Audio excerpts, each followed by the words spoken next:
Eu não sou o pastor Max, né? Max tirou aí uns dias de férias e a nossa oração é para que eles consigam realmente aproveitar muito bem esse tempo lá e que possa ser um tempo de refrigério para eles, que possa ser um tempo de eles terem um descanso em Deus e também um descanso entre eles, né? Porque a gente sabe que cuidar de pessoas, de que cuidar espiritualmente de pessoas, muitas vezes cuidar fisicamente de pessoas é muito pesado, né? Então, minha oração é que realmente Deus use esse tempo com eles lá. Então, muito bom dia para você, se eu não te vi. Se você não me conhece, eu sou o Raoni, sou marido da Gisele, pai da Alice e cuido da cela de Richmond, em Richmond Fest, como diz a gente. Então, se você tem o desejo de participar de uma cela, você mora em Richmond, você mora em... O que é pra lá de Richmond? Nada, né? Mar, né? Delta, Langley, Seattle, você pode me procurar e participar da cela lá na minha casa. Pessoal, uma outra coisa que eu queria pedir para vocês, vocês perceberam que eu estou quebrando o protocolo hoje, né? E eu não estou falando lá de cima hoje. É porque, eu vou usar aqui o Ministério de Música como exemplo. Às vezes a gente tá aqui ensaiando e eu grito lá do fundo, né? Ô Jean, faz não sei o quê. Jean, pega a nona, aumenta, diminui. Mas tem hora que o Rafa chama todo mundo assim, falando, gente, chega aqui, né? Tem uma coisa para falar. Então a mensagem que Deus colocou no meu coração hoje, ela tá mais pra esse, gente, né? Senta aqui, vamos conversar. Vamos refletir sobre algumas coisas. Se fosse uma mensagem de vitória, de esperança, ia estar lá em cima. Se fosse uma mensagem, você vai sair daqui hoje com seu PR. Né? Ficaria feliz, né? Ó, você vai sair daqui, ali faz a fila indiana que o Cadu aqui pediu, né? E além de você passar seus dados para o imposto de renda, você vai pegar o seu PR, né? Falaria lá de cima. Não, é a mensagem que Deus colocou no meu coração. É para falar aqui de pertinho, então eu queria me sentir mais próximo de vocês. E é uma mensagem que especialmente partiu, assim, pessoal, assim, Deus falando comigo, né?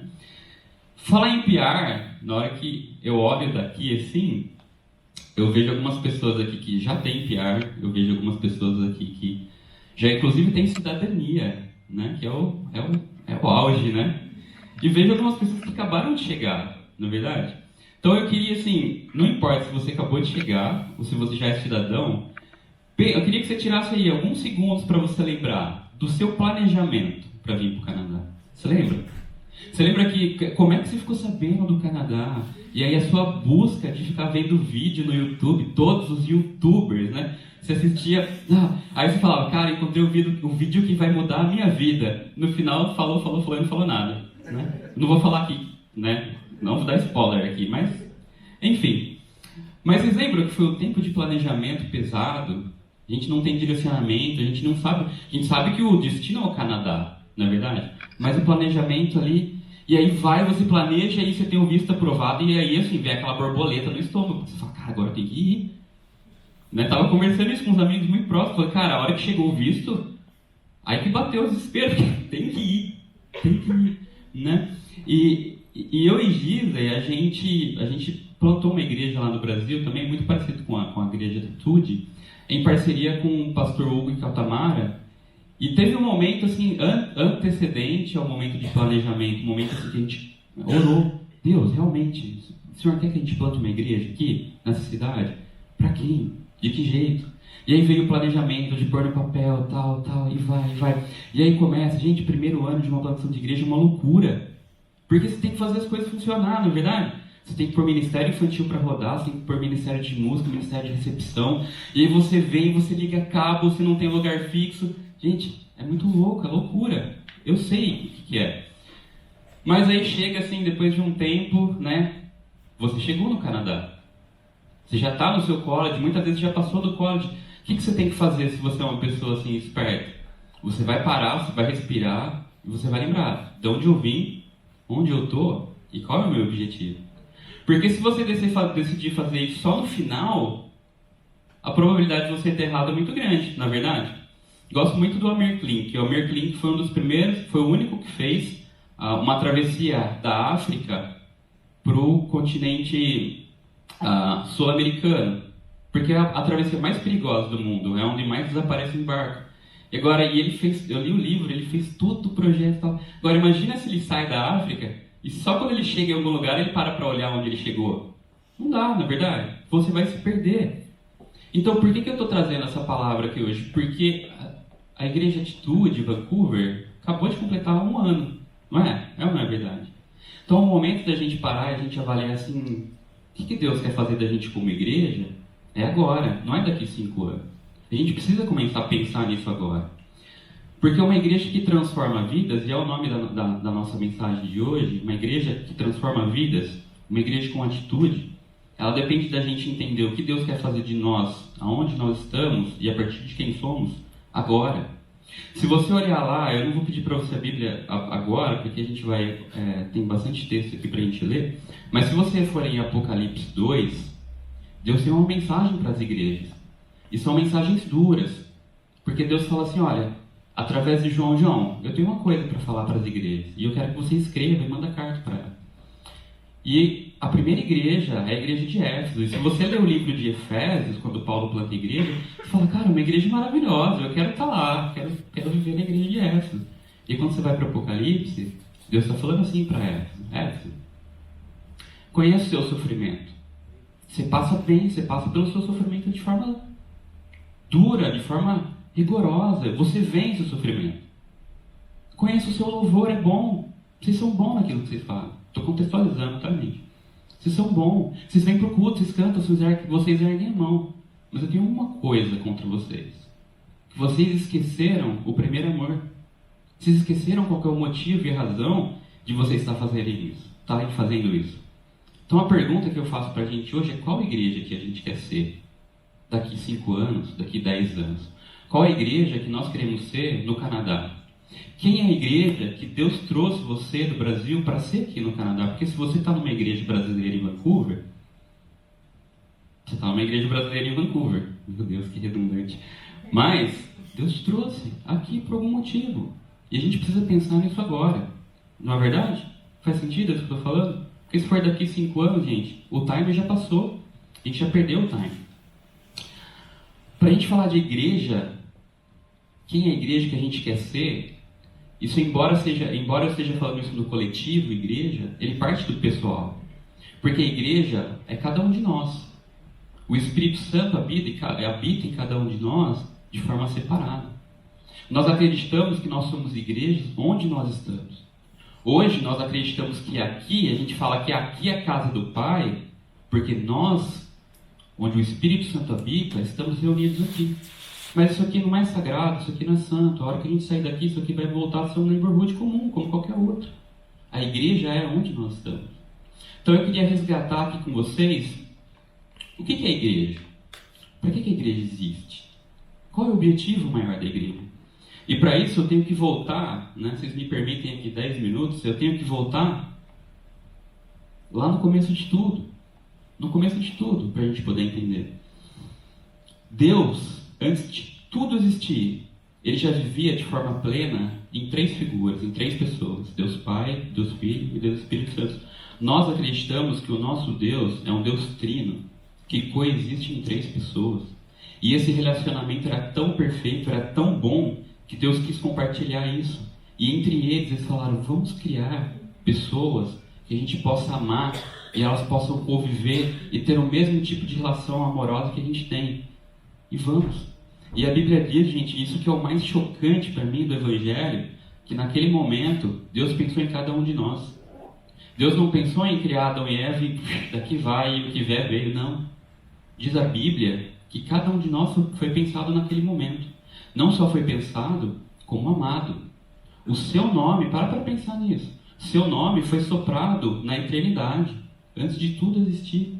Suas características físicas e pessoais foi pensada e amada por Deus antes de tudo existir. Isso é muito intenso, gente. Você foi amado por Deus antes de qualquer coisa. Antes do seu pai físico te amar, da sua mãe física te amar, você foi amado por Deus. De uma forma muito intensa. E aí a forma de Deus de chegar em nós foi através de uma árvore genealógica, começando com os nossos primeiros pais, Adão e Eva. E Deus colocou eles num jardim. E Deus falou, olha, aqui Vocês vivam felizes e multipliquem-se. E enquanto vocês permanecer conectados em mim, vocês terão vida, vida plena, vida em abundância. E assim, eu posso chegar naqueles que eu quero amar, que eu vou amar, que já amamos. Mas um erro aconteceu no caminho. Os nossos primeiros pais, eles optaram pela independência de Deus. E nesse momento, o primeiro pecado entra na história. E assim, a gente ouve falar muito aquela expressão. Eu vou fazendo arte aqui, gente. A gente ouve muito aquela expressão de política, né? Ah, não me representa. Fulano não me representa, na verdade. Adão e Eva não me representam. Não dá para falar isso, sabe por quê?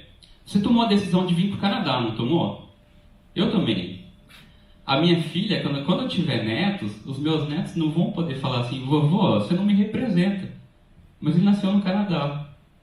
Então, sim, a minha decisão lá atrás representa. Eles são quem eles são, eles têm a cidadania que eles têm, porque eu decidi vir, não é verdade? Então, a gente não pode falar que Adão e Eva não nos representam. Sim, eles eram representantes da raça humana. E pelo desejo deles de desconexão, de caminhar com as próprias pernas, essa consequência recai sobre nós. A Bíblia diz que todo ser humano, ele nasce destituído da graça de Deus, por consequência do pecado daqueles que nos representavam, dos nossos primeiros pais. Mas, a partir daí, essa desconexão com Deus, ela gera um problema para o ser humano. Porque o ser humano que foi criado para amar Deus de forma intensa, se relacionar com Deus, não faz mais isso. Então você sabe que quando você tem alguma coisa que ela não faz mais aquilo que ela foi criada para fazer, ela perde a identidade, não é? Se você tem um carro velho parado na sua garagem, o carro foi feito para quê? Para andar. Se ele não anda mais, logo ele não serve mais para nada, não é verdade? Ele perde a identidade. Com nós, seres humanos, é a mesma coisa. Todo ser humano foi criado para se relacionar de forma íntima com Deus. Quando a gente não se relaciona, sabe o que acontece? A gente tem um vazio no nosso coração. E a Bíblia é clara sobre isso. Lá em Eclesiastes 3 fala assim: Deus colocou no homem o anseio pela eternidade, mas o homem não entendeu. Todo vazio que todo ser humano tem, e todos nós, em algum momento da vida, nós sentimos, ele vem daí. O anseio de se reconectar com Deus, embora a gente não entenda. E aí isso gera dois movimentos. As pessoas, elas tentam suprir esse vazio de duas formas. A primeira forma é por si só, de forma independente de Deus. E aí a gente vê pessoas que se dedicam a vida inteira a ter poder, a ter fama, a ter dinheiro, a ter o corpo perfeito, a viver a vida como uma aventura, a vícios. Por quê? Porque elas estão atrás de elas mesmas tentar preencher o vazio. O outro movimento é pessoas que tentam preencher esse vazio através da religião. E aí elas se dedicam a rituais e sacrifícios, achando que elas vão se tornar aceitáveis por Deus. A questão é que ambos, tanto a busca por preencher o vazio de forma independente de Deus, quanto a busca por preencher o vazio através da religião, elas geram cansaço e frustração, e elas não resolvem o poder do ser humano de estar desconectado de Deus. Mas eu queria pedir aí, abra sua Bíblia aí em João 3,16. Eu sei que a maioria de vocês conhece, mas eu queria que a gente lesse junto.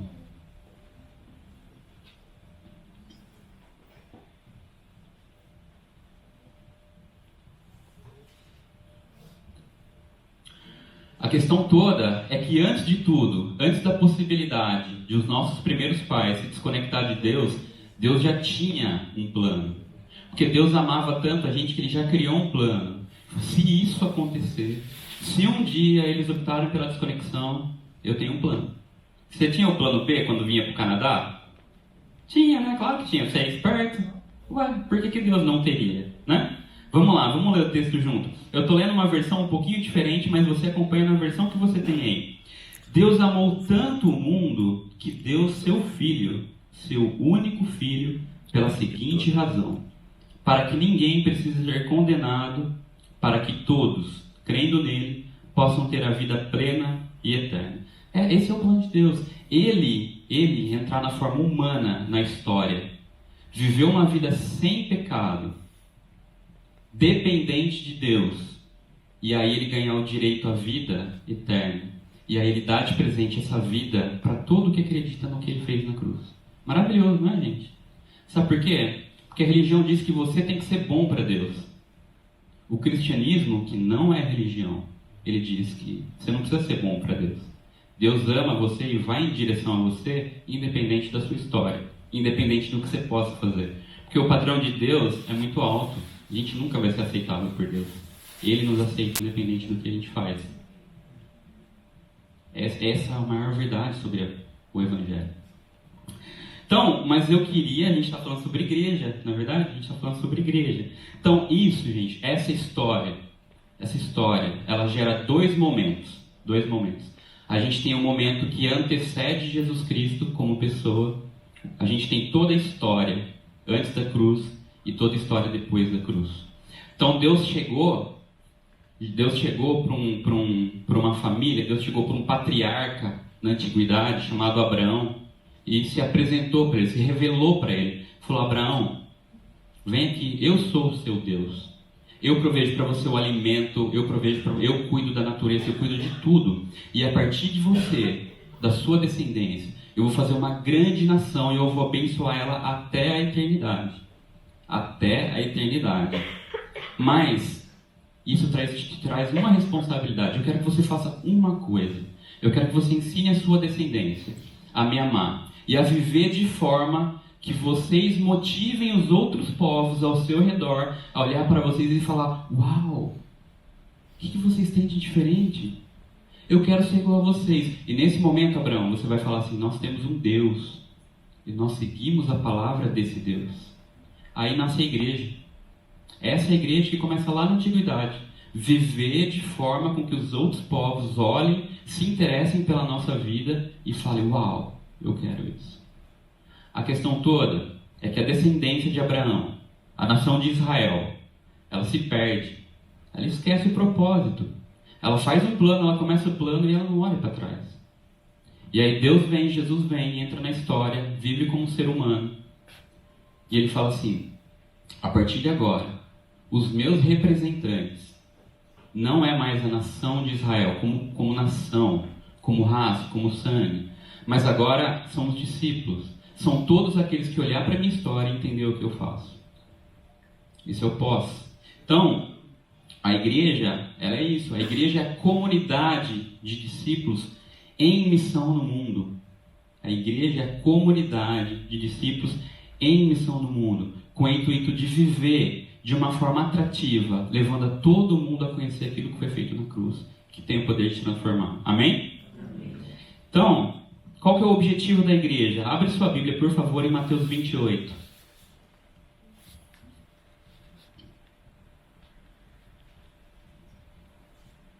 Mateus 28, 19 e 20.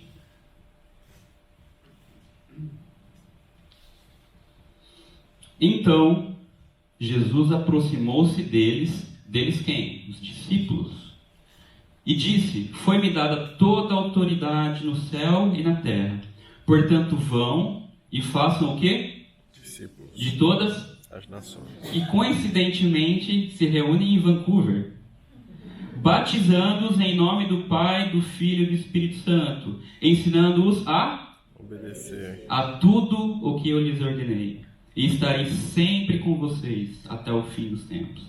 Essa é a missão da igreja, gente. Tudo que nós como igreja faz, tudo, absolutamente tudo, ela tem que apontar, ela tem que dizer respeito a nós fazemos discípulos, ensinando-os a obedecer. Essa é a razão da existência. Não importa a forma, não importa se o lugar que se reúne é preto, é cor-de-rosa, não importa se você usa a caixa de som boas e se você tem teclado, se você não tem, não importa se a sua igreja, o pastor usa um linguajar tal. A sua igreja, a igreja, a comunidade onde você participa, ela tem que fazer discípulos, ensinando eles a obedecer às palavras de Deus. Senão não é igreja. Amém? Então, o problema é que nem todos aqueles que andam com Jesus, nem todos aqueles que cercam Jesus são discípulos. Abra sua Bíblia agora, volta um pouquinho, Mateus 5, versículo 1 e 2.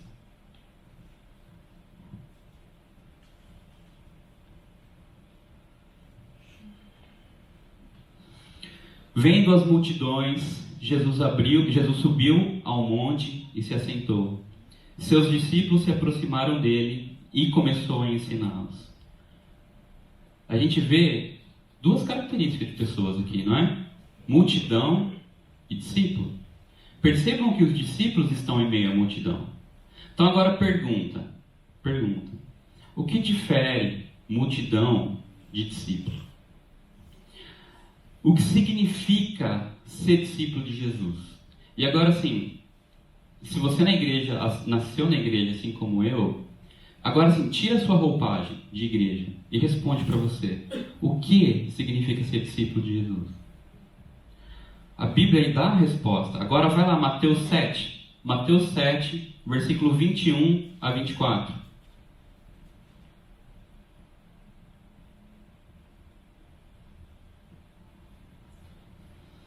Nem todo aquele que me diz, Senhor, Senhor, entrará no reino dos céus, mas apenas aquele que faz a vontade de meu Pai que está nos céus.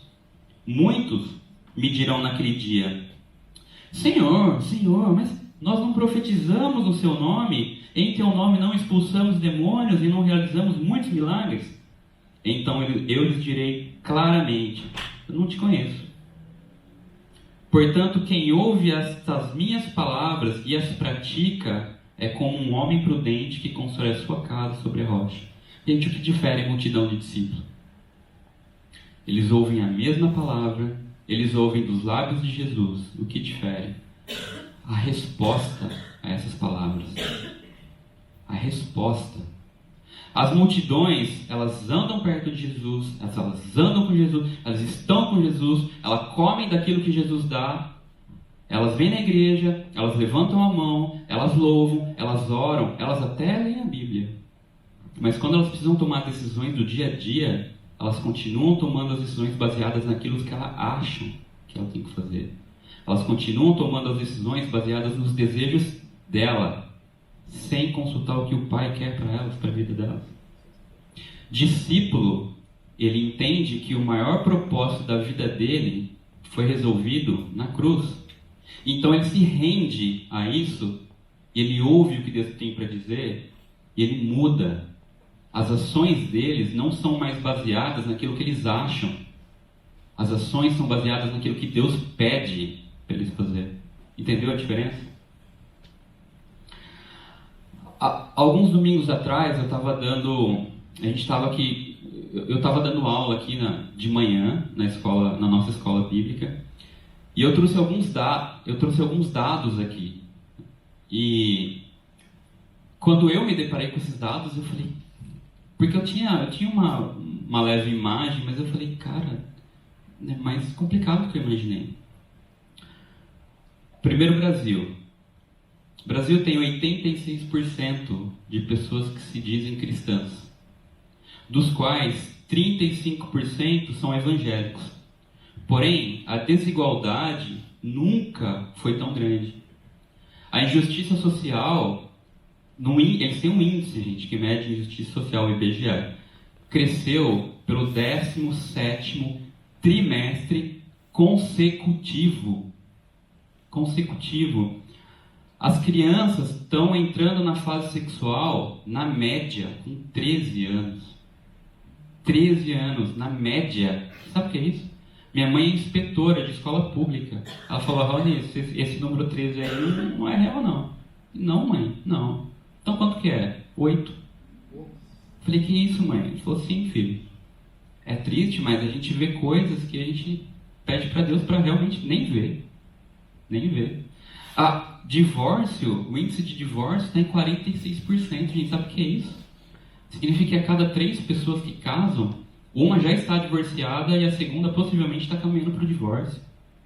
De uma sociedade que 86% se diz cristãos, tem alguma coisa errada. Só eu? Tem, não tem? Está muito errado isso, gente. Canadá. Chuta aí quantos por cento de cristãos tem no Canadá? 0. Que 0? Estamos aqui. 10 mais. 68% E a pergunta que você está fazendo agora é onde? Não é? Cadê? Tá lá no norte, né? O Pablo tá falando, tá lá em Yukon. Só se for, né? Só se for. Evangelizando o urso, né? Pois é. Alguém que já teve empresa no Brasil? Já, né? Multidões têm mentalidade consumidora. Eles andam com Jesus, mas a mentalidade deles é consumidora. Se você já teve empresa ou tem aqui, você sabe que o terror da sua vida se chama cliente. Na verdade, porque você nunca agrada cliente. Você fala para ele, eu sentava com os meus clientes lá no Brasil, tá aqui o meu projeto. Você faz o melhor que você pode. Não, eu não gostei. Como você não gostou? Mas é melhor, é press. Não, mas eu não gostei. Não, eu não concordo. Gente, multidão é assim. Eles vêm para a igreja, não, eu não gostei. Não, isso aí, ó, que o Raoni está falando, isso é o ponto de vista dele. Ponto de vista dele. Sei que o pastor Max pregou, esse é o ponto de vista dele. Eu tenho o meu, é diferente. E, gente, a Bíblia é clara. A Bíblia é clara sobre muitas coisas, sobre a maioria das coisas, a Bíblia é muito clara. E a multidão tem a cara de pau de olhar e falar assim, não, é o ponto de vista dele. Né? Multidão assim, eu não concordo que a igreja mudou de lugar. Eu não concordo que agora eu tenho que subir com meu filho e levar e entregar ele lá. Eu não concordo. Não concordo. Igreja vem para o culto, assiste o... Igreja não, né? Multidão, né? Multidão assiste o culto como se ela estivesse assistindo uma partida de futebol. Hoje foi bom, hein? Pastor Max falou de vitória, esperança. Falou que eu vou pegar meu piar que Deus vai dar, né? E que hoje não foi bom, não. O Max estava meio esquisito. O Max falou de pecado. Né? Falou de pecado. Porque no final das contas, para a multidão, ser cristão, a única diferença que faz é a agenda. A única coisa que muda na vida de quem é multidão é a agenda. Que ela tem que vir para o culto de domingo e talvez participar de uma célula, de um life group. Igreja de discípulo transforma. E agora eu pergunto para vocês, qual seria o impacto de uma sociedade,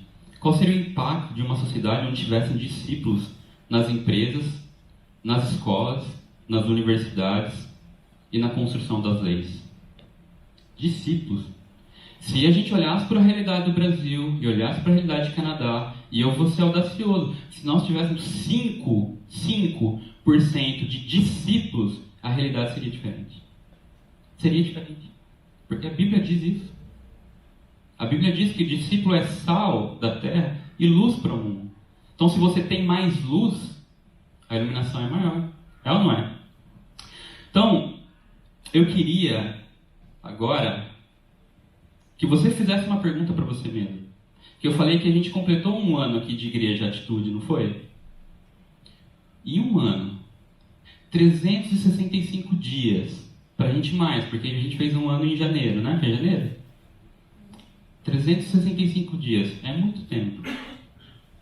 Nesses 365 dias de Igreja Atitude Vancouver, o que você ouviu, o que você se rendeu e praticou?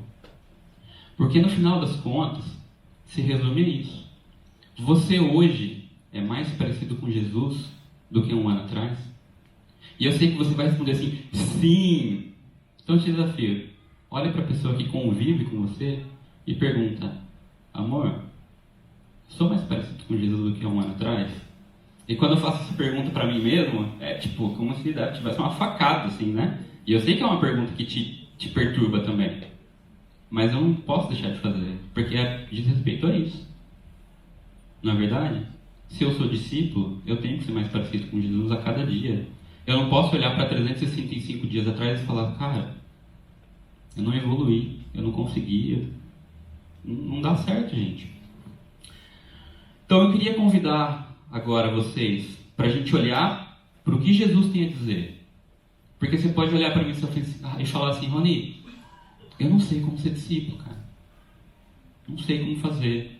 Eu sei que eu tenho que vir aqui e ouvir a palavra, mas... Não, calma aí.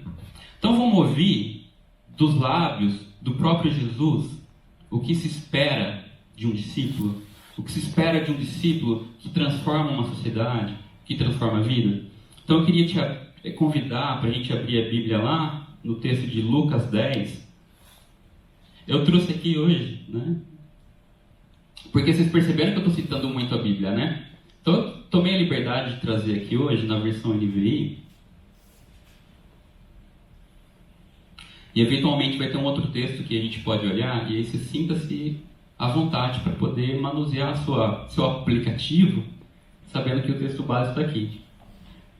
Eu nunca imaginei, quando eu era criança, que eu ia falar assim: você trouxe o seu aplicativo hoje para a igreja?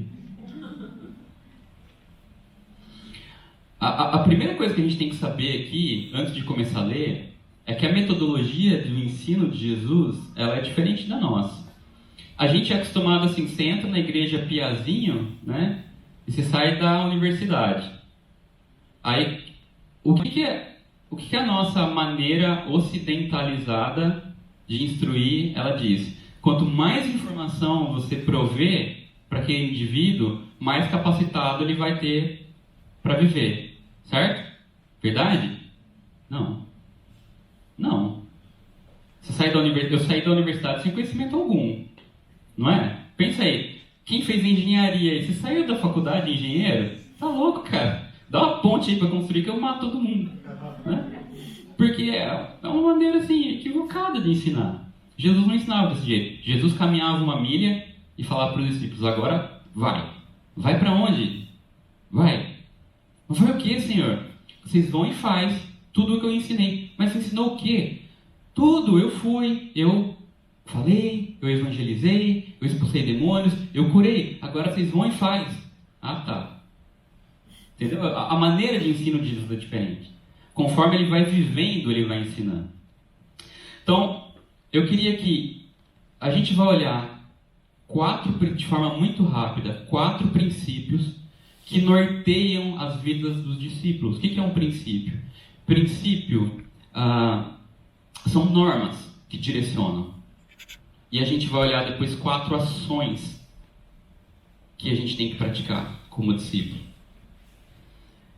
Então vamos começar lá no texto de Lucas. Depois disso, o Senhor designou... Então, se você for um leitor atento, vai falar: depois disso, o quê, Raoni? Então você faz a lição de casa, você lê o capítulo 9, você vai ver que no capítulo 9, Jesus ia andando pelas cidades, Jesus ia curando, teve a multiplicação dos peixes, teve muitos acontecimentos. O capítulo 9 é extenso. O escritor, o Lucas, ele era médico, detalhista. Então tem 50 e poucos capítulos. Você faz a lição de casa. Aí você vai dizer que depois de tudo isso, né? Depois disso, o Senhor designou outros 72 e os enviou de 2 a 2 adiante dele, a todas as cidades e lugares para onde ele estava prestes a ir. Então, o primeiro princípio aqui, que eu queria chamar a gente para a nossa atenção, é o princípio da designação. O texto diz que Jesus designou e enviou. E a primeira coisa que... Vocês perceberam ali que tem... ele fala de 72? Por que 72? 72, isso vem de um acontecimento teológico chamado Tábua das Nações. Naquele tempo, existiam 72 nações que eram descendentes de Abraão. Lembra que eu falei de Abraão no começo?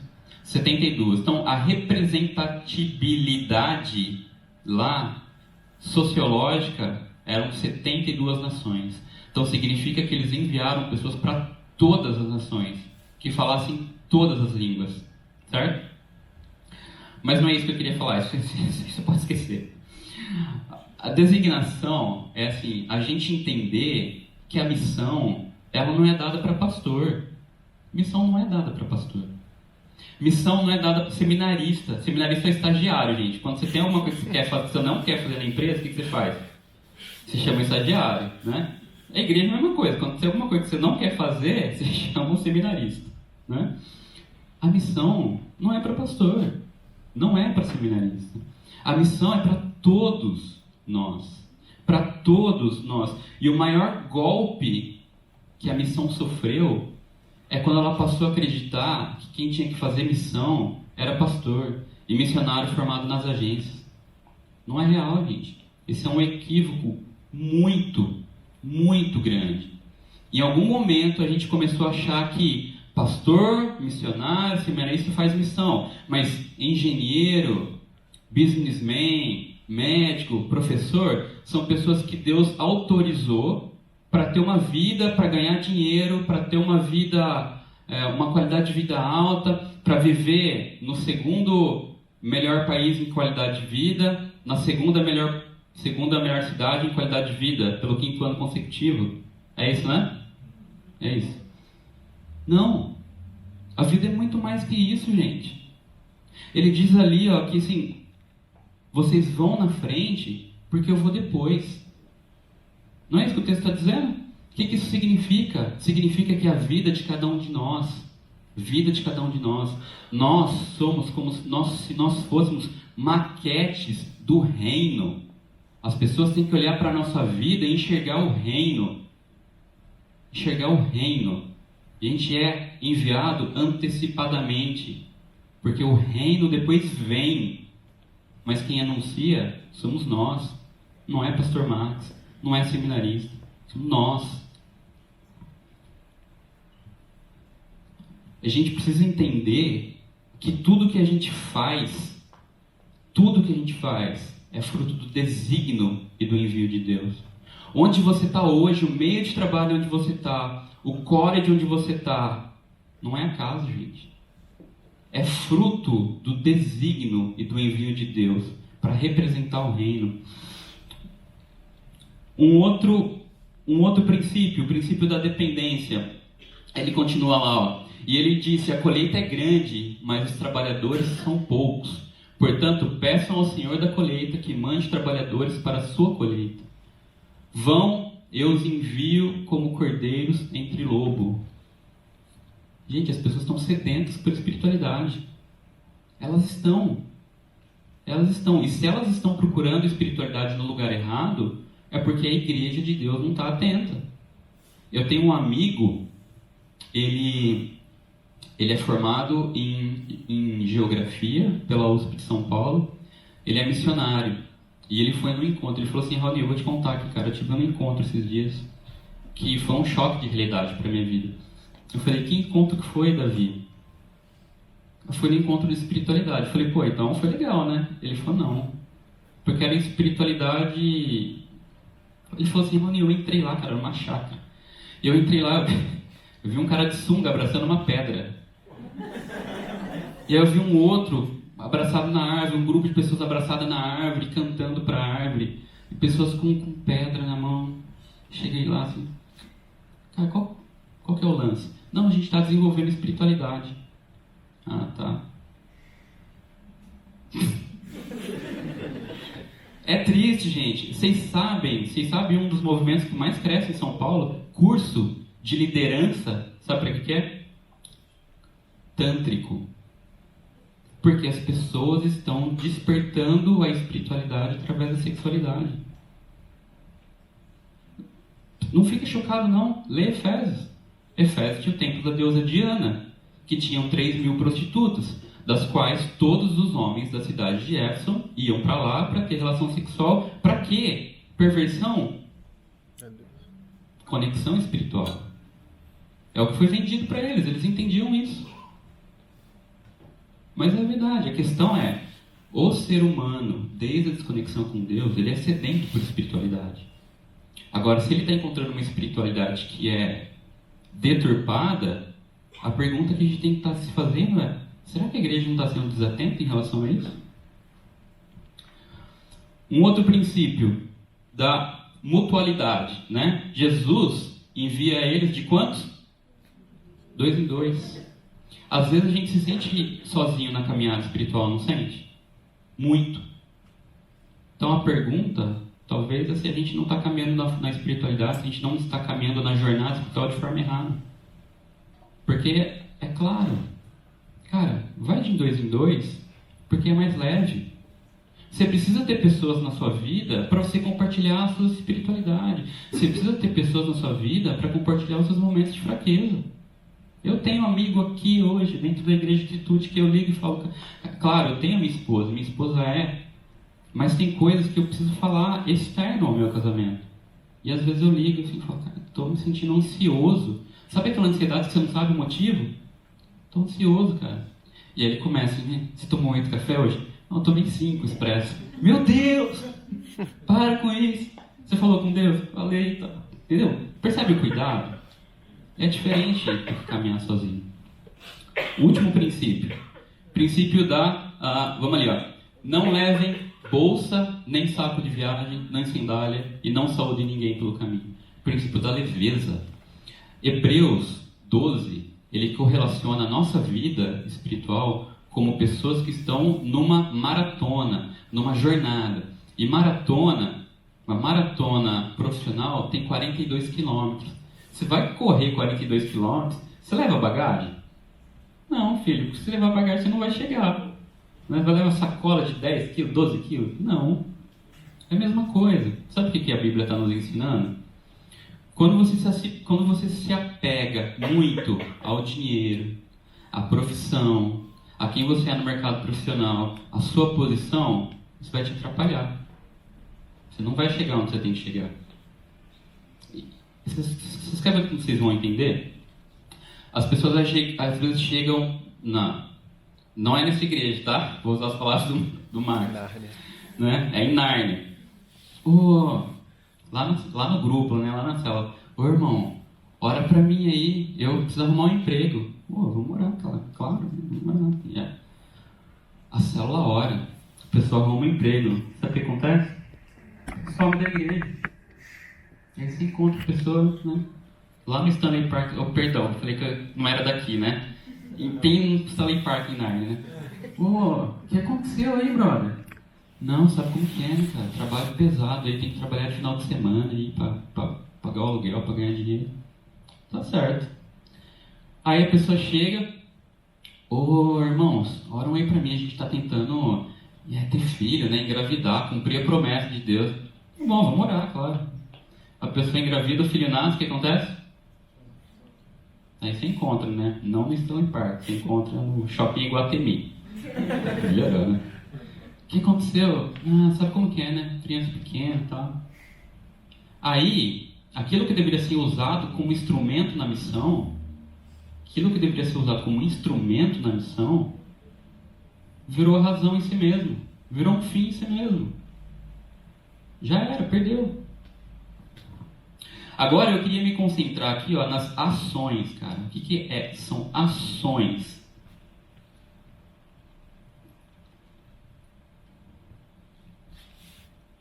Então vamos lá. Quando entrarem numa casa, digam primeiro paz a essa casa. A primeira ação, a primeira marca de um discípulo de Cristo é paz. Paz. Em qualquer meio da sociedade, nas mais variadas tensões, a opção de um discípulo é sempre pela paz. Vocês lembram 11 de setembro de 2001, o que aconteceu? Uma das ONGs que mais colocaram dinheiro para a construção de Manhattan é uma igreja de Nova York do pastor Tim Keller. Foi a ONG que mais colocou dinheiro pela reconstrução. E aí, enquanto o Senado estava reunindo para eles avaliarem a possibilidade, que era o que eles queriam, de enviar tropas para o Iraque para fazer justiça, o pastor Tim Keller estava pregando na igreja. Se a gente quer mudar o panorama da história, a gente não tem que mandar soldados e bombas. A gente tem que mandar professor, médico e missionário. Porque a única possibilidade de mudar o panorama da história é Cristo. É a igreja.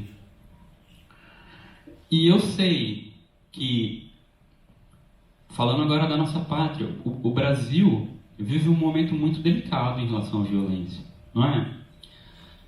Quem conhece o Edi, marido da Marion, ele conhece uma pessoa que é sobrinha dessa pessoa, uma criança, foi atingida por uma bala perdida alguns dias atrás. Criança, gente. Criança, foi atingida por uma bala perdida. Pessoas aqui que tá ligado com a nossa comunidade. Eu fui, alguns anos atrás, eu fui sequestrado. Eu estava chegando na universidade, estava parando o carro e eu fui sequestrado. O ponto é o seguinte, não é porque a violência está imperando que nós somos autorizados a agir de forma violenta. Não é porque a violência está imperando que nós vamos nos submeter a ela. E aqui, na real, é muito mais difícil ser pacificador, porque a coragem de exercer a paz, ela é muito mais perseguida. Você lembra do Martin Luther King? Quando ele decidiu pela paz, as próprias pessoas que estavam a favor do movimento dele se viraram contra ele. Como assim paz? Mas tem um pessoal do lado de lá que quer matar a gente. Vocês entenderam? A paz, ela é muito mais perigosa, porque o ódio cega. O ódio cega. Olha só. Deixa eu achar aqui a matéria. Revista Veja. Matéria da revista Veja. Alguém aqui falou, Em nome de Jesus, bandidos destroem terreiro de Umbanda no Rio de Janeiro. Carmen, a dona do terreiro, voltava do mercado quando foi rendida por 7 bandidos munidos de pistola e barras de ferro. Eles filmaram a destruição e postaram o vídeo nas redes sociais. Em uma das imagens, um deles ordena: taca fogo em tudo, quebra tudo, porque o sangue de Jesus tem poder. Feito o estrago, disseram estar cumprindo ordens e foram embora. Alguns vizinhos ainda aplaudiram, descreve a dona Carmen desolada. Gente, é sério isso? Alguns meses depois, nova matéria. Se em nome de Cristo destroem, em nome de Cristo vamos reconstruir. Evangélicos ajudam a reerguer terreiro queimado com o show do Kleber Lucas. Cristãos defendendo a integridade de bandistas. Por quê? Porque é o que Jesus faria. É o que Jesus faria. Uma vez, uma mulher ia ser apedrejada. Jesus tomou a frente e não deixou acontecer. E ele falou: vai, minha filha. Vai em paz. Vai em paz. Não peques mais. Porque é o que ele faria. Abre sua Bíblia aí bem rapidinho. Romanos 12, 19 e 21.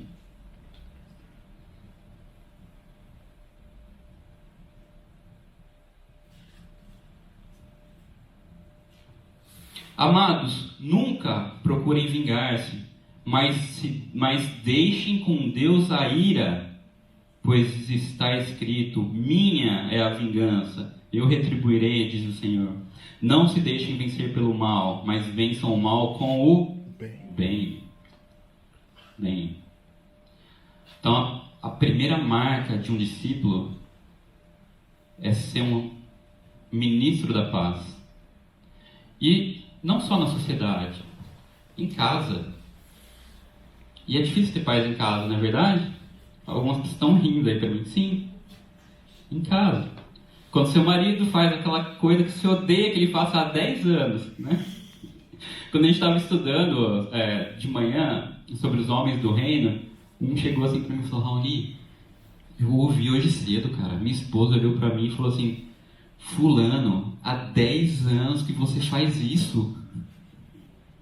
Eu falei: cara, é difícil, mas pela graça de Deus a gente vai conseguir. Eu também estou nessa. Vamos seguir com o texto aqui, ó. Lucas 10, 7 e 8. Fiquem naquela casa e comam e bebam o que lhes derem, pois o trabalhador merece o seu salário. Não fiquem mudando de casa em casa. Fiquem naquela casa, comam e bebam o que lhe derem. Naquele tempo, você sentar com uma pessoa e dividir a mesa era sinal de intimidade.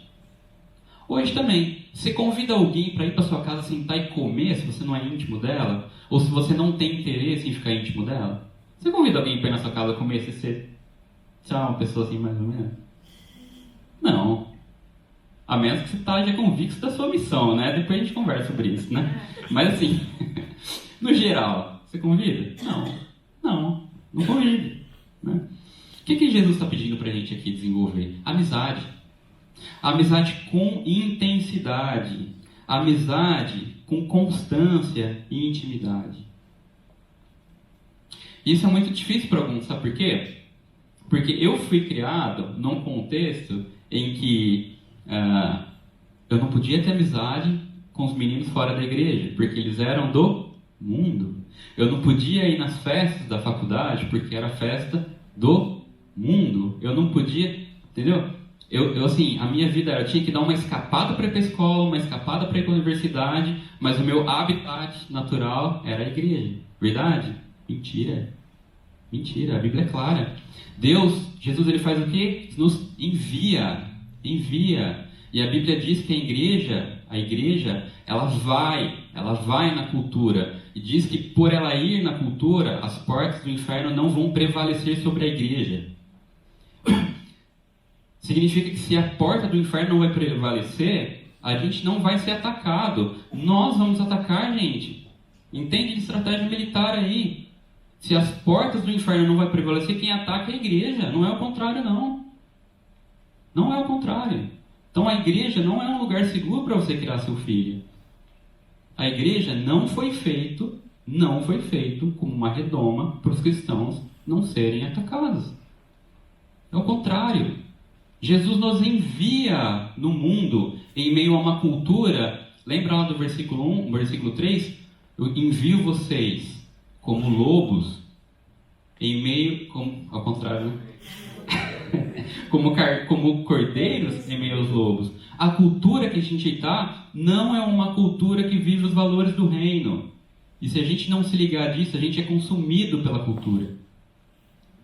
Mas nós somos enviados. E Jesus está falando, olha, faça amizades. Faça amizade com pessoas que não conhecem o meu amor. E quando a gente olha para uma igreja como a Igreja Atitude, o que é pedido de nós é que nós participemos do culto. Nós participemos de um life group. E, se possível, se você tiver tempo, sirva num dos ministérios. Não é mais que isso, gente. Culto, life group e ministério. Para quê? Para você poder visitar as outras igrejas? Não. Para você abrir a sua casa. Para convidar pessoas que não conhecem o amor de Deus a entrar nela. E aí, caminhando aqui, a gente vai para o versículo 9.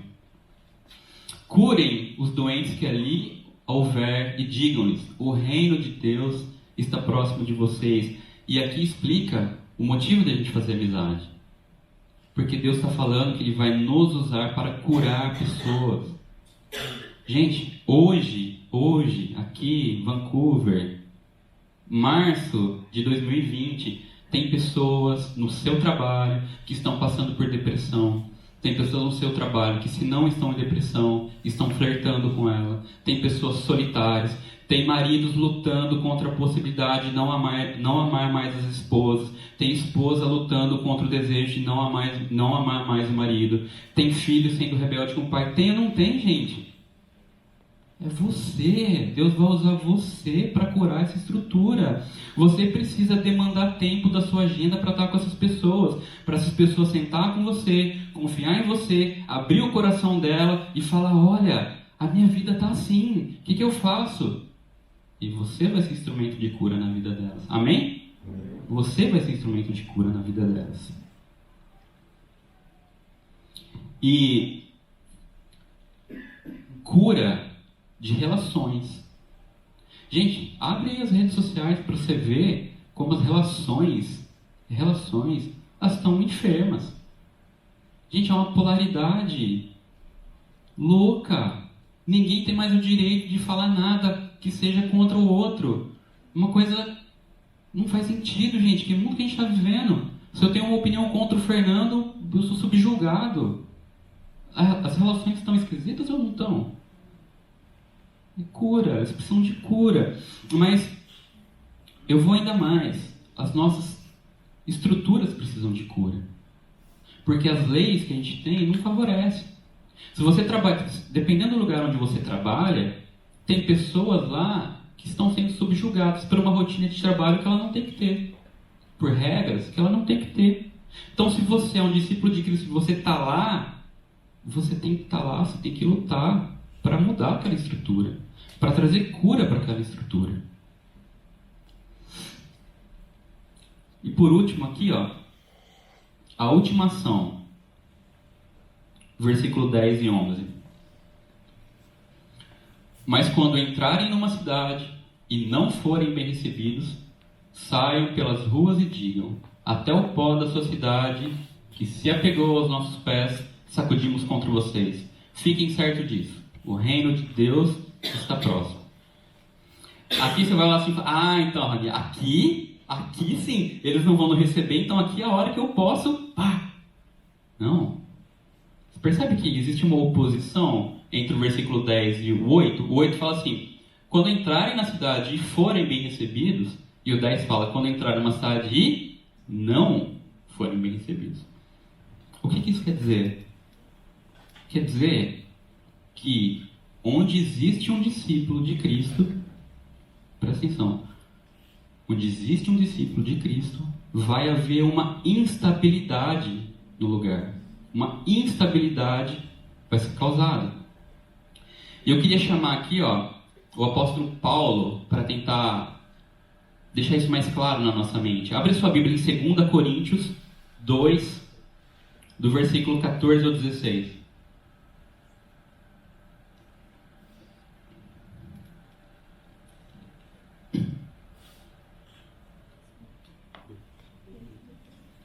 Segunda Coríntios, capítulo 2, versículo 14 a 16. Todo mundo achou aí? Mas, graças a Deus, que sempre nos conduz vitoriosamente em Cristo, e por nosso intermédio exala em todo lugar a fragrância ou o perfume do seu conhecimento. Porque para Deus somos o aroma e o perfume de Cristo, entre os que estão sendo salvos e entre os que estão perecendo. Para estes somos cheiro de morte e para aqueles fragrância de vida. O que Paulo está falando? Paulo está falando que as nossas atitudes dos discípulos, elas são o perfume de Cristo no ambiente. Significa que eu vou estar trabalhando, eu vou estar no meu college, pessoas vão olhar para mim e vão fazer assim, Cara, que perfume bom. O que é isso aí que você está usando?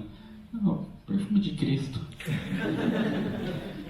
Cara, como eu posso ter? Eu cheguei aí, vou te falar. Mas vai acontecer de você estar no seu trabalho, no seu college, no seu community center, e alguém fazer assim, Cara, que horrível. O que você está usando? É o perfume de Cristo. Sabia que esse negócio de crente. Mas qual é o lance? Onde tem discípulo, tem instabilidade do momento. Outro dia eu estava conversando com um amigo aqui da nossa comunidade e ele me falou assim, cara, eu estava conversando com uma pessoa e ela me falou assim que é perceptível na sua vida que eu sou diferente. Como assim? Porque essa pessoa percebeu que eu não preciso de droga, que eu não preciso de bebida, que eu tenho uma felicidade natural. Que eu sou a palavra good boy. Já revelei que é jovem, né? Então depois vocês tracem um mapa aí, ver se vocês conseguem descobrir isso. Gente, isso é o perfume de Cristo. Percebe? Esse é o perfume de Cristo. O problema é quando a gente está há anos no mesmo trabalho, na mesma escola, com os mesmos amigos, e eles não sentem cheiro de nada. Esse é o problema. Saca? Esse é o problema. Quando não está acontecendo nada, alguma coisa muito errada está acontecendo. Paulo aí, ele está fazendo uma analogia com o exército romano, quando eles iam para a empreitada, e eles ganhavam, e eles voltavam, o exército voltava na frente, e os sacerdotes balançando incenso queimado aos deuses que deram vitória para o exército. E atrás dos sacerdotes ia o exército vitorioso, sujo, né? Cheio de sangue, mas o cheiro de incenso era o cheiro do quê? Vitória. A gente ganhou. O incenso que está sendo queimado para os deuses diz que a gente ganhou. Agora, os cativos de guerra era cheiro do quê? De morte. Porque eles estavam sendo presos e possivelmente eles tinham perdido todo mundo que eles conheciam nessa guerra. Não é verdade? essa é a escolha que a gente faz. Você quer ser aroma de vitória ou aroma de morte? A gente falou de 4 ações, né? Paz, desenvolver amizade, ser agente de cura e fazer a diferença. 4 ações. Mas essas ações, elas dependem do cristão, do discípulo em meio à sociedade. É ou não é? Isso não faz sentido. E aqui a gente tem um problema, porque a igreja da minha avó, né? Minha avó foi instruída assim, que ela tinha que falar de Deus para todo mundo, e se a pessoa não falasse nada ou não aceitasse, você vai para o inferno. Cara, era assim, dava vergonha, eu era pequeno. Minha avó assim, chegava no lugar, já ouviu falar de Jesus? Ah, sim. Já aceitou? Não, vai para o inferno. Então o que aconteceu? Assim, o pessoal criou ódio, né? Quando eu era criança, assim, você é crente, não era? Tem uma época, vocês vão lembrar disso. O problema é que a geração que veio depois, é assim, eu não preciso falar de Jesus, eu vivo Jesus. Bonito, né?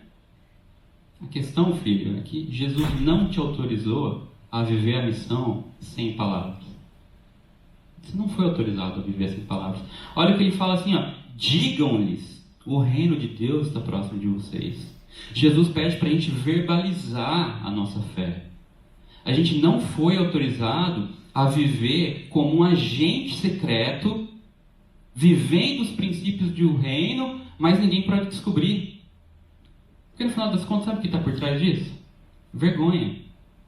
E Jesus falou assim, todo aquele que se envergonhar de mim, quando o Filho do Homem voltar na sua glória e na sua graça, eu me envergonharei dele.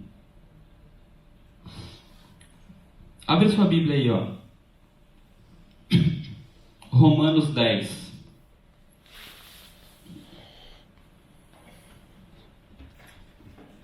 Romanos 10, versículo 13 e 14.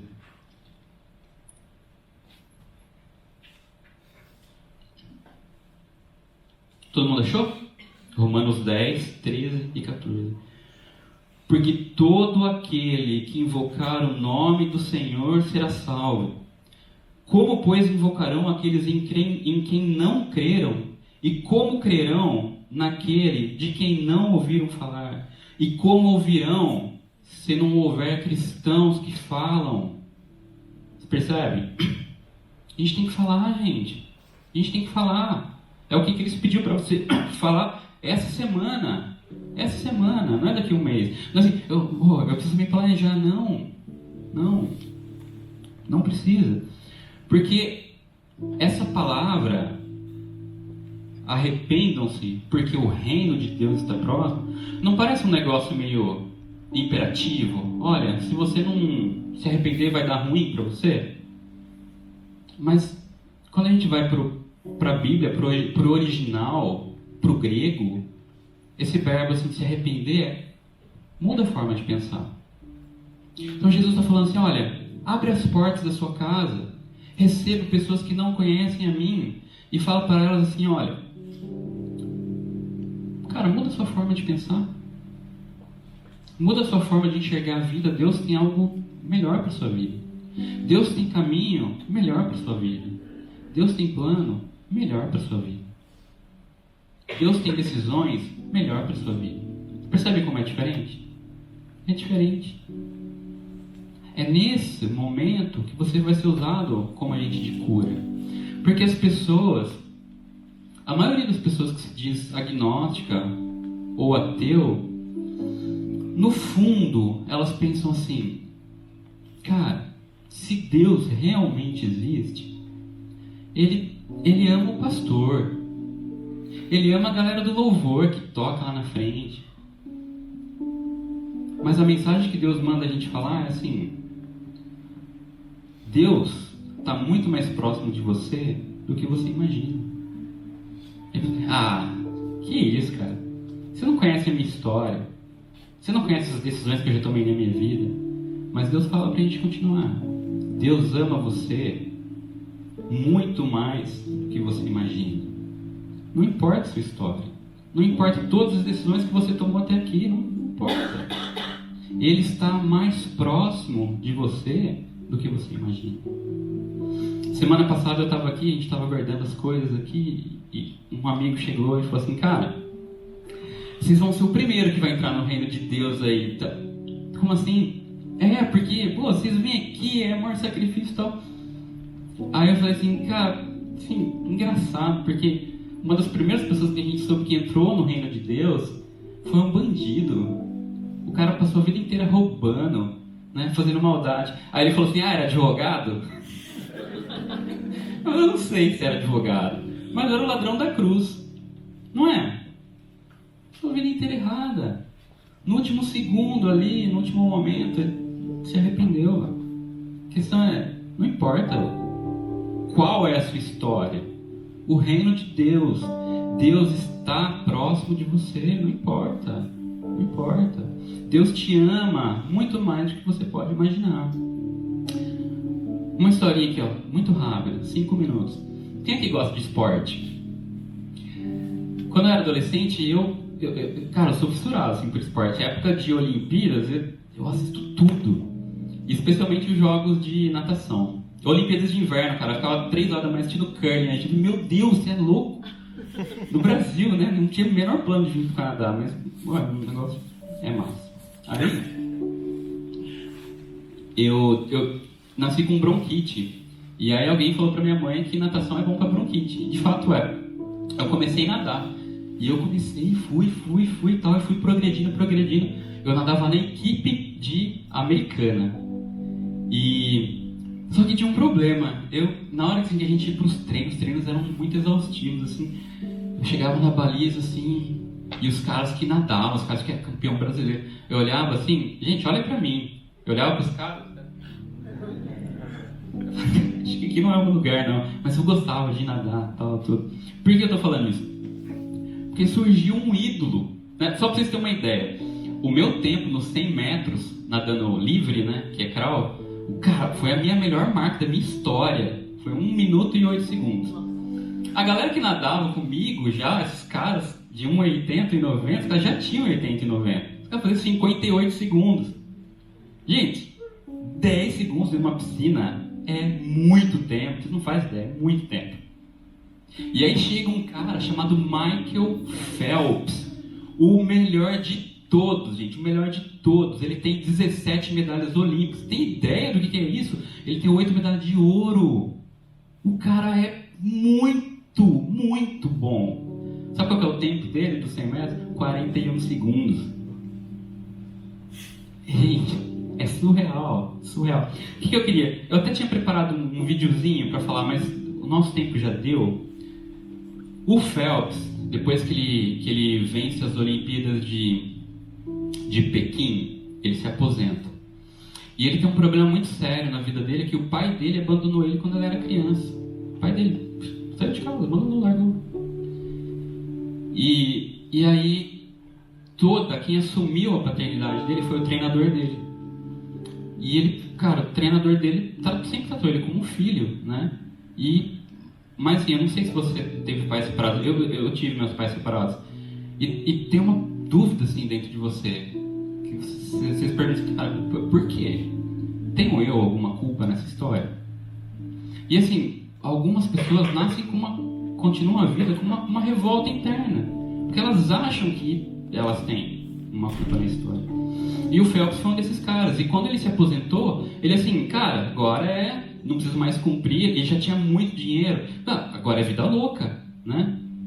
E ele falou na entrevista dele que desde criança ele tem problema com a autoestima. Desde criança ele sente que o mundo não é o lugar dele. Desde criança ele sente que ele é incompreensivo, que ele é incompreendido. Desde criança ele sente que ele faz tudo errado.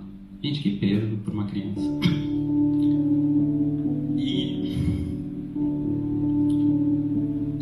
E aí ele começa a usar drogas. Por que ele usa drogas? Porque tem um vazio. Lembra que eu falei do vazio no comecinho? E é a maneira como ele tenta preencher o vazio. Só que dá ruim. Ele é preso. E ele é pego dirigindo alcoolizado numa via de 60, andando a 140 por hora. E ele está muito bêbado. E ele é preso. E ele fala que depois ele vai ser julgado, depois que ele saiu da cadeia. Ele foi para um quarto de hotel, ele sentou lá, ele não comeu por 2 dias, ele não comeu, ele não dormiu. E a única coisa que ele pensava era tirar a própria vida. E aí tem um cara do futebol americano que ele é cristão e ele era amigo, eu esqueci o nome dele, enfim, não importa, importa que uma pessoa que entendeu que ela foi enviada, designada para levar a paz, para construir laços de amizade, construir cura, sentou com ele e falou assim: cara, a sua vida, ela não termina aqui. Se você quiser, pode ser o começo de uma nova história. E aí o Phelps, instruído por ele se internou numa clínica de reabilitação, ele levou a Bíblia e ele levou um outro livro do Rick Warren, chamado Uma Vida com Propósito. E ele falou assim: cara, tem entrevista do Phelps que ele deu para a ESPN, e ele fala que a do Brasil é ruim, mas se você vê em inglês, ele fala da conversão dele e tal, é muito bom. E ele fala assim: cara, eu entendi o propósito pelo qual eu fui criado. Eu achava que a vida era estar aqui e tal. Ele fala: não, eu entendi que existe um propósito maior. E quando ele sai da reabilitação, ele tem uma menina ali que ele pegava. E ele chega pra menina, a Nicole, e ele pede ela em casamento. Cara, que louco. Muito legal. Mas o impressionante disso tudo é que ele procura o pai dele.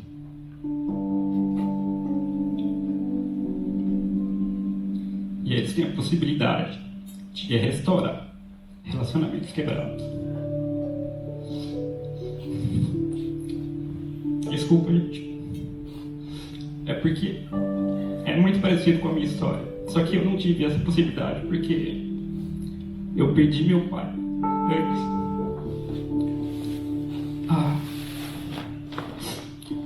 Mas esse é o impacto que discípulos causam na sociedade.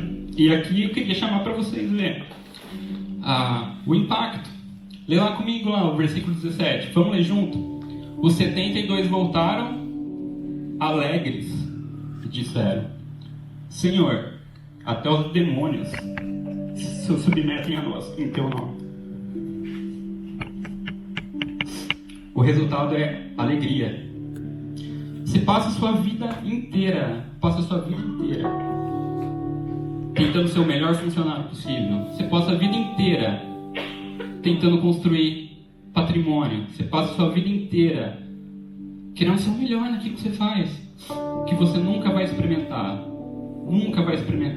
a alegria que esses discípulos experimentaram. Por quê? Porque eles entenderam o propósito de vida deles. Eles entenderam que o propósito de vida deles começa na história, mas vai até a eternidade. Transcende. Não termina aqui. Você quer experimentar essa mesma alegria deles? Você quer experimentar? Então, para de viver para você. E vive pro reino. E eu não combinei nada com a Glaucia. Vocês perceberam a oração da Glaucia aqui hoje? Gente, a gente foi trazido aqui para um propósito que transcende a história. Não termina aqui. A igreja Atitude, a igreja RBC, a Militon, não termina aqui, gente. Não termina aqui. Transcende. As pessoas que você conectar no reino aqui, você vai com ela para a eternidade. Você vai ter a oportunidade de sentar com ela na eternidade e a pessoa vai falar: cara, sou muito grato à sua vida, porque eu descobri o Deus que salva através da sua vida. Para a gente terminar, eu queria perguntar assim: quem que é você nessa história? Você se vê como discípulo? Então, se você se vê como discípulo, foque e pratique essas ações. Seja agente de paz. Desenvolva amizade com profundidade.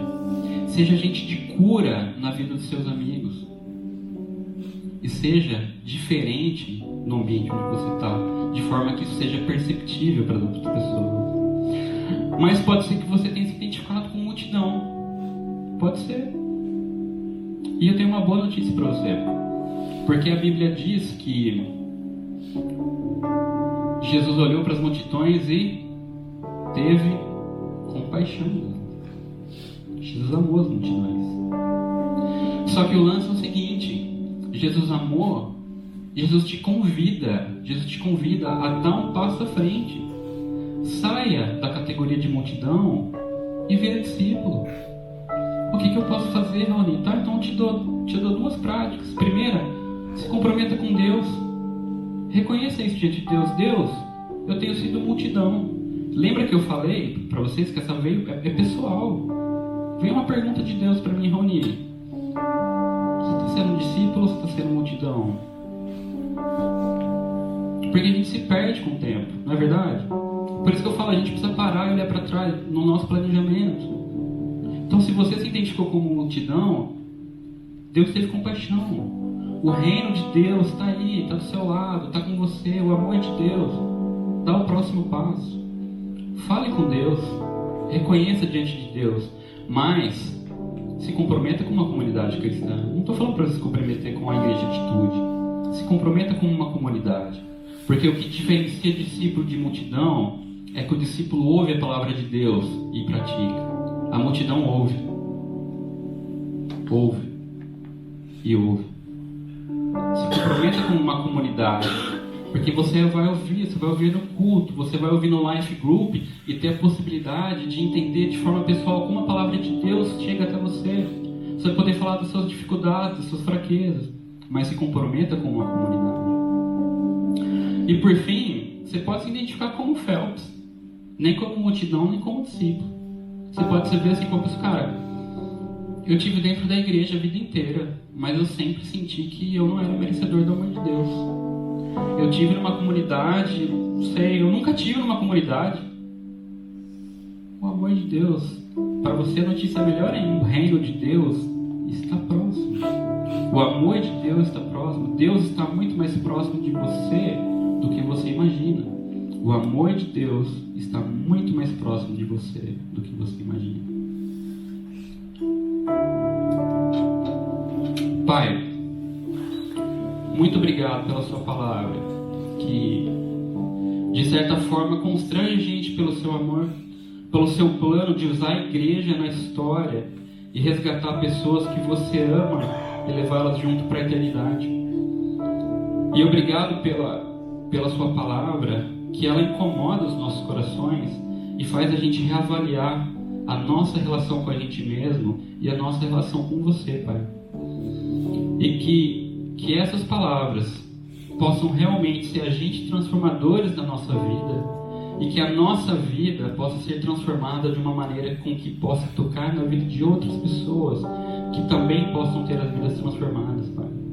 Que nós possamos ser agentes de paz, que nós possamos construir amizades com profundidade, que nós possamos ser agentes de cura e fazer a diferença nessa sociedade, que ela possa ser transformada, Pai. E eu acredito nisso porque a sua palavra me faz acreditar. Pai, se tem alguém aqui que realmente precisa dar esse passo em direção a se tornar um discípulo, sair da multidão e se tornar um discípulo, que isso possa ser verdade.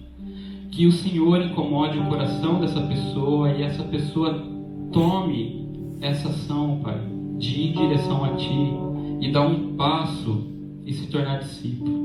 Mas também se tiver alguém aqui que nunca se identificou com a sua palavra ou com o seu discípulo, Pai, que o seu amor alcance o coração dessa pessoa e que ela se sinta amada e que ela sinta que o reino de Deus, que o Senhor está muito mais próximo dela do que ela imagina, que o seu amor está pronto para acolher a vida dela, independente das escolhas que ela fez ao longo da vida. Em nome de Jesus, amém. Então eu queria, gente, para terminar, queria que, se essa mensagem, se essa palavra te alcançou de alguma maneira, eu queria te convidar a gente ficar de pé e cantar essa música que eu não sei o nome em português, Canta Minha Alma, porque essa é a história da igreja. A nossa alma canta porque a nossa alma foi feita para se relacionar. A nossa alma canta porque a nossa alma foi feita para se conectar. E ele pergunta: que amor é esse? Gente, que amor é esse que a gente, não merecendo, ele se entrega na cruz por nós? Então eu queria, em resposta à palavra de Deus, te convidar para a gente cantar junto, e assim a gente encerra o nosso culto. Pode ser?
boa semana. Que Deus nos abençoe.